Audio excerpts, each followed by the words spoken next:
나를 발전시키는 방법, 당신이 투자를 하지 않아도 경제 공부를 반드시 해야 되는 이유. 그래서 오늘 이야기는 가장 먼저 할 이야기인데요. 첫 번째는 우리가 왜 반드시 경제 공부를 해야 하는가입니다. 저는 투자에 상관없이 경제 공부를 모두 해야 된다고 생각하는데요. 그 이유는 의외로 심플한데 경제 공부, 투자, 돈, 이것은 단순히 돈에 관한 이야기가 아니라고 생각합니다. 우리는 현재 자본주의 사회에서 살아가고 있기 때문인데요. 자본주의 사회란 결국 경제가 이 사회의 기본적인 바탕이라는 겁니다. 그렇기 때문에 자본주의에서는 돈이 어느 정도 꽤 중요하게 되고, 이 돈에 따라서 어떤 규칙이 생기고 세상이 변하기도 하고 산업이 변하고 사람도 그에 따라 변하게 됩니다. 그래서 우리는 어떤 한 분야에 대한 디테일을 공부하는 것도 나중엔 중요하지만 돈과 경제에 대해서 공부하면 이 세상이 돌아가는 방법을 이해할 수 있다고 생각합니다. 단순히 투자나 투기가 아니라 이 세상을 이해하는 가장 빠르고 정확한 방법이고, 모든 것이 연결되어 있는 곳인 겁니다. 우린 자본주의 위에서 살아가고 있으니까요.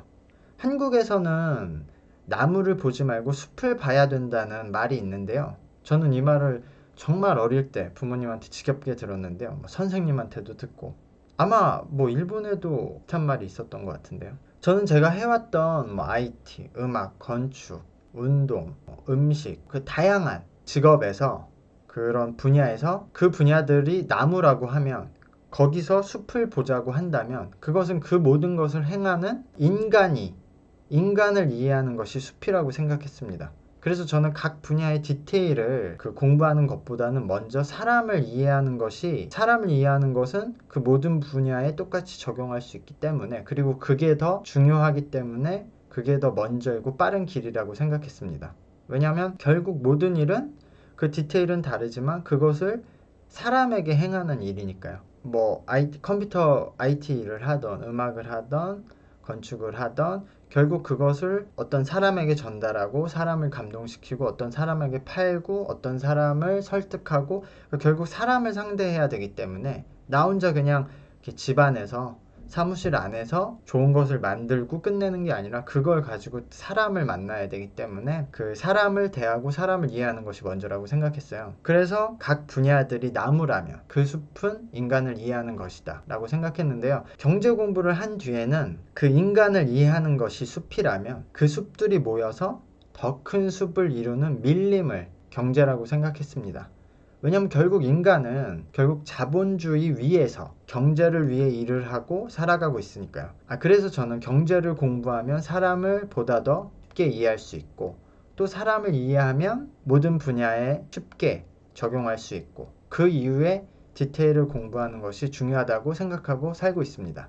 요즘 주식들을 많이 하니까 주식에 빗대어서 한 가지 예를 들어볼게요. 종목을 선택할 때 모든 종목은 올라갈 수 있는 가능성과 떨어질 수 있는 가능성이 있잖아요. 이것을 상단이 열려있다, 하단이 열려있다, 상단이 막혀있다, 하단이 막혀있다라고 말을 하죠. 상방, 하방이라고 표현하기도 하고요. 종목을 선택하실 때 열려있는 상단과 열려있는 하단을 먼저 확인해서 적어보는 거예요. 예를 들어 지금 삼성전자를 이야기하면 삼성전자의 악재, 그러니까 하단이라고 생각하면요. 하단이 열릴 가능성, 화웨이 때문에 판매량 이슈가 있었고, 디램 가격이 떨어져서 수익성 문제가 있었고, 코로나 때문에 피해가 있었고, 최근에는 오너의 여러 가지 이슈도 있었죠. 그럼 상단의 가능성, 디램 가격은 다시 회복이 되고 있고, 실적 발표가 굉장히 잘 나왔고, 파운드리 수주를 늘려가고 있고, 코로나는 화이자의 발표라던가 다른 백신들의 발표가 나오고 있습니다만, 이것이 당장 해결이 안 돼도 결국 극복을 하겠죠. 그러니까 이것을 상단의 가능성이라고 보면, 아까 말한 하단의 가능성과 상단의 가능성을 비교해보고, 상단에 비해 하단이 비교적 적게 열려 있으면, 그러니까 하방이 막혀 있으면 그 종목은 지금이 저점에 가깝다라고 판단할 수 있잖아요. 그러면 투자할 만한 가능성이 있는 거죠. 왜 상단보다 하단이 중요한지는 그 부분에 대해서만 설명할 시간이 있을 텐데요. 그렇게 하방이 안전한 주식은 투자를 해서 성공할 가능성이 높습니다. 말씀드렸듯이 이렇게 경제에 적용할 수 있는 방법이 있으면 이것을 다른 분야에도 적용할 수 있습니다. 우리는 살면서 주식에 어떤 종목에 투자할지 선택하는 것과 같이 인생에서 다양한 선택의 기로에 마주합니다. 이럴 때 역시나 두 가지 아니면 혹시 여러 가지 선택을 놓고 고민하게 되는데요. 그럴 때 그 선택에 대해서 아래쪽의 가능성과 위쪽의 가능성을 따져보면 됩니다. 그리고 거기서 비교적 하단의 가능성이 적은 것을 선택하면 이때에도 주식과 마찬가지로 위험을 최소화할 수 있죠. 물론 투자도 또 인생에서는 가끔은 리스크를 높이더라도 레버리지를 끼더라도 도전해야 될 때는 있습니다. 하지만 저는 그 도전해야 할 시점 또한 투자에서 인사이트를 얻을 수 있다고 생각합니다. 선택에 대한 구체적인 예를 들어볼까요? 내가 최근에 어떤 선택을 했지? 매일 저녁을 뭘 먹을까 우린 선택을 해야 되죠. 저는 특히 키토제닉이란 식단을 하고 있어서 메뉴 선택이 매우 괴로운데요.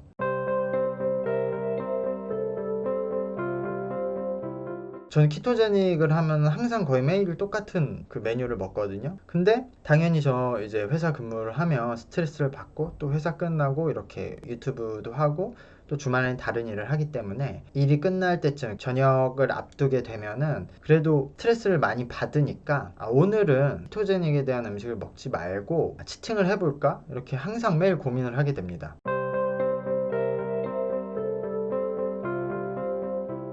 그럼 그럴 때마다 저는 양쪽을 한번 생각해 보는 겁니다. 하방의 가능성, 돈이 낭비된다. 그 돈으로 주식을 한 주 더 살 수도 있고, 그리고 몸에 해롭다. 그리고 먹고 나면은 후회가 된다. 이런 것들이 있겠죠. 그리고 먹어봤자 다 아는 맛이다. 근데 상단의 가능성을 봅시다. 그럼 그 정도 돈은 쓸 수 있다. 그리고 먹으면은 그래도 스트레스를 풀 수 있다. 소확행이죠. 적은 돈으로 많은 스트레스를 풀 수 있는 방법. 그리고 가끔 먹는 것으로 충분히 저는 그 관리를 많이 하고 있기 때문에 그렇게 크게 해롭지는 않다. 이런 가능성이 있겠죠.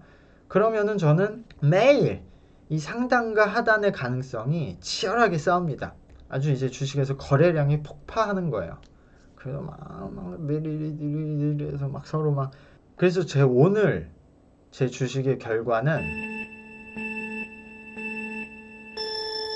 상단이 이겼습니다.